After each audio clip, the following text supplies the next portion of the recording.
سید Ahmad Iqbal scientist ہیں، یہ کہتے ہیں کہ بعض دفعہ عقل کی رہنمائی بلکہ گمراہی فطرت کے خلاف ہوتی ہے اور بلا شبہ اس سے ایمان میں خلل پڑتا ہے اور شیطان وسوسوں میں ڈال دیتا ہے۔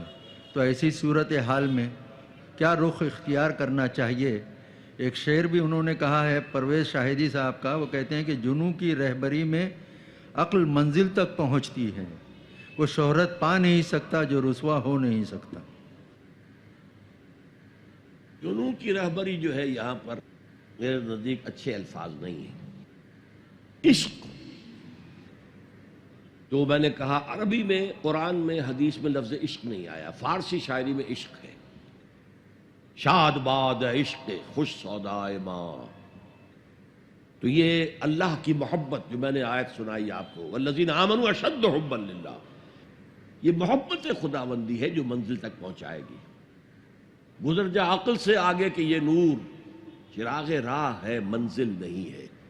بہت پیاری تمثیل ہے، یہ راستہ تو دکھاتی ہے، ادھر پوائنٹ کر دیتی ہے کہ ادھر ہے، لیکن یہ منزل تک پہنچا نہیں سکتی۔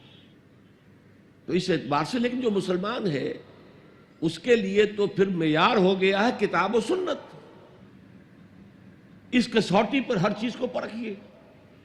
اگر اس کے خلاف کوئی بات ذہن میں آ رہی ہے تو اسے وسوسہ شیطانی سمجھیے، لاہور پڑھیے، اس کو جھٹک دیجیے، اسے زبان پر بھی نہ لائیے، اس لیے کہ جب تک وسوسے کو آپ زبان پر لا کر بیان نہیں کرتے کوئی گرفت نہیں ہے، اس لیے کہ شیطان کو یہ اختیار اللہ نے دے رکھا ہے۔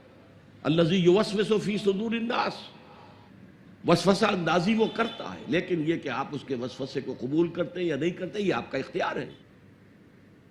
تو اس اعتبار سے وہ عقل جو فطرت سے آزاد ہو گئی ہو وہ در حقیقت گمراہی کی طرف تو لے کر جائے گی۔ میں نے تو آپ کو بتایا ہے کہ اگر فطرت کی رہنمائی نہیں ہے تو عقل جو ہے، جو فلسفہ خالص ہے، عقل خالص